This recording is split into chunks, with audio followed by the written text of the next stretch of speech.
श्रीमद् भागवत गीता 16 अध्याय। भगवान श्री कृष्ण बोले, हे अर्जुन, सृष्टि में प्राणियों की दो प्रकृति हैं, दैवीय तथा असुरी प्रकृति। सबसे पहले मैं दैवीय प्रकृति के गुणों का वर्णन करता हूँ।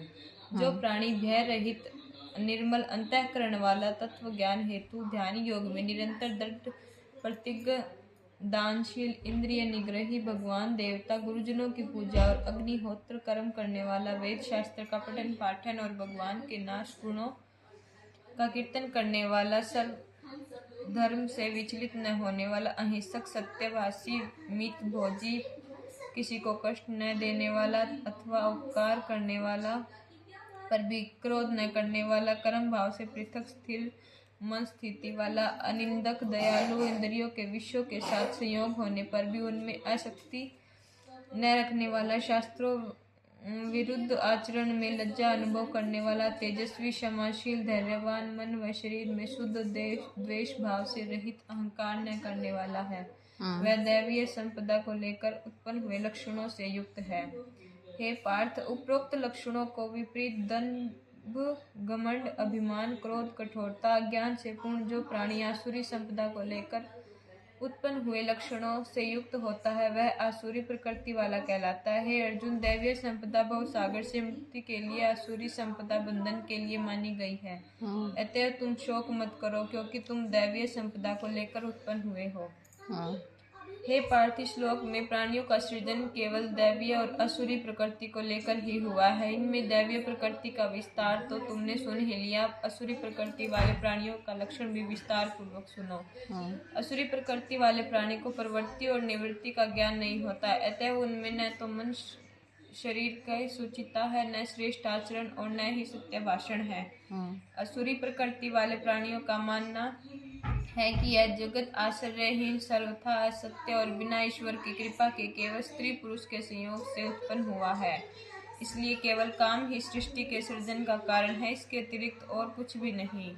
मिथ्या ज्ञान का अवलंबन करने वाले, जिनकी प्रकृति नष्ट हो गई है और जिनकी बुद्धि मंद है, वे सबका अहित करने वाले, क्रूर कर्मों में रत पुरुष केवल जगत का विनाश करने वाले होते हैं। ऐसे दम, मान और मद से युक्त पुरुष किसी प्रकार से पूर्ण न होने वाली कामनाओं का आश्रय लेकर अपने अज्ञान के कारण मिथ्या सिद्धांतों को ग्रहण करके, भ्रष्ट आचरण को धारण करके ही इस संसार में विचरण करते हैं। आसुरी प्रकृति में पुरुष मृत्यु पर्यंत रहने वाली, असंख्य चिंताओं का आश्रय लेने वाले, विषय भोग को भोगने में तत्पर रहने वाला तथा केवल इतना ही सुख है कहकर अदा संतुष्ट रहने वाले होते हैं। ऐसे पुरुष आशा की सैकड़ों फांसियों से आबद्ध, काम क्रोध के प्राण होकर विषय भोग के लिए अनन्य पूर्वक धन संपदा को संग्रह करके प्रयासरत रहते हैं। ऐसे पुरुष प्राय यही विचार करते रहते हैं कि मैंने आज यह वस्तु प्राप्त कर ली है और इसमें से न मनोरथ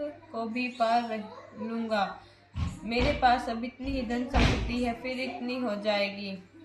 वह शत्रु मेरे द्वारा मारा गया और मैं उन शत्रुओं को भी मार डालूंगा।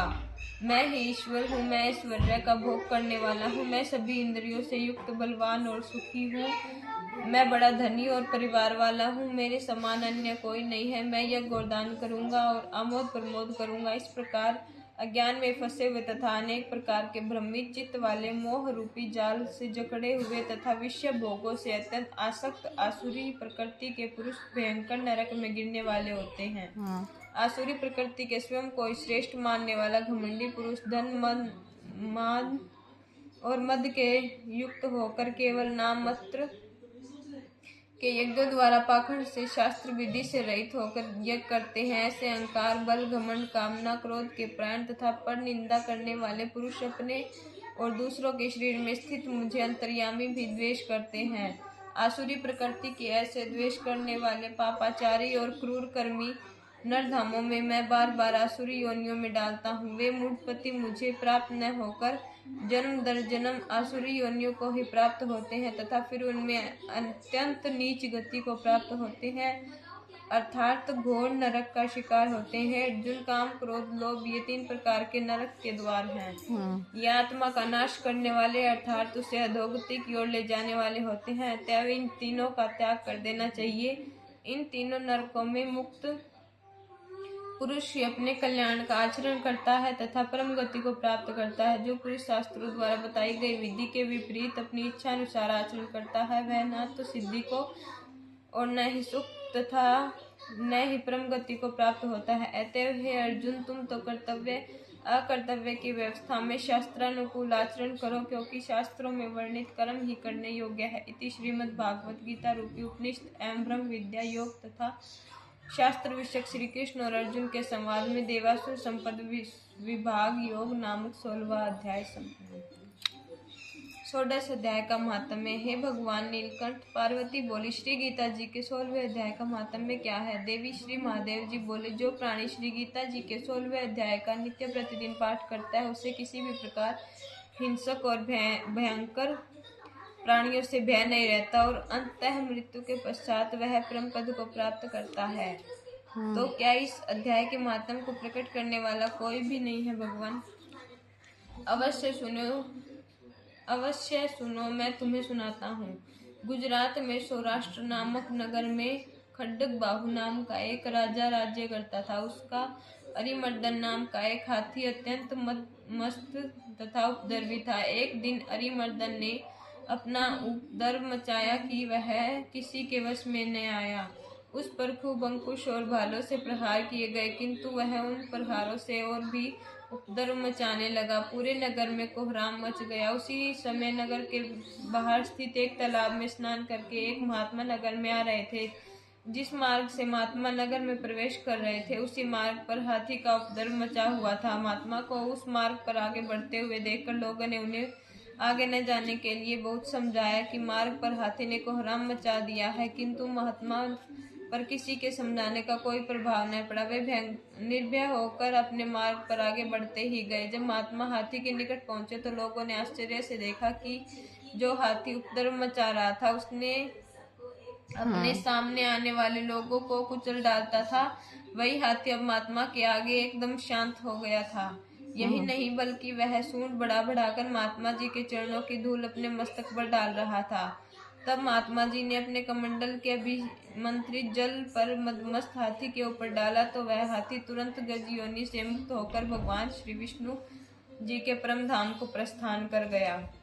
यह दृश्य देखकर जब राजा के मंत्रियों ने इसकी सूचना उन्हें दी तो राजा ने उन्हें महात्मा के दर्शन किए और इस घटना के बारे में विस्तार से पूछा। इस पर महात्मा ने बताया, राजन, पूर्व जन्म में यह हाथी मेरा ही शिष्य था। मैंने इसे वेद शास्त्रों का अच्छा ज्ञान प्रदान किया था। एक बार वह जब तीर्थ यात्रा के लिए गया तो उसे अपना आश्रम सौंप गया।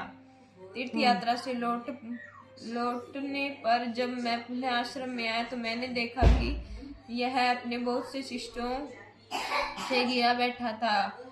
इसने उठकर मुझे न तो प्रणाम किया और न ही सम्मान भाव से देखा। इसकी अहंकारी प्रवृत्ति को देखकर मुझे बड़ा क्रोध आया। मैंने इसे शाप दिया कि जा तू हाथी बन जा। इसके बाद मृत्यु को प्राप्त होकर वह गज योनि में उत्पन्न हुआ। आज जब इससे मेरा सामना हुआ तो मैं इससे अपने अपराधों की क्षमा याचना की। तब मैंने श्री गीता जी के 16वें अध्याय के पाठ से अभिमंत्रित जल इसके ऊपर छिड़का तो यह गज योनि से मुक्त होकर परम गति को प्राप्त हो गया। महात्मा राजा बोला, आप मुझे भी श्री गीता जी के 16वें अध्याय का पाठ करने की दीक्षा प्रदान कीजिए ताकि मैं भी निर्मल मन होकर प्रभु को प्राप्त हो सकूं। ठीक है राजन, महात्मा ने गंभीर वाणी में कहा। इस अध्याय का पाठ करने से प्राणियों को सद्गति तो मिलती है, साथ ही वह इस संसार में जीवित रहता है और किसी प्रकार का भय प्रभावित नहीं कर सकता। लोक कल्याण के लिए मैं श्री गीता जी के 16वें अध्याय को तुम्हें भी कंठस्थ कराता हूँ। और इसके पश्चात महात्मा के गीता के 16वें अध्याय की दीक्षा प्राप्त करके राजा ने भी अपने मन को पावन किया। वह संसार में अनेक वर्षों तक निर्भय होकर जीवित रहा और मृत्यु काल आने पर भगवान श्री हरि के परम धाम को चला गया।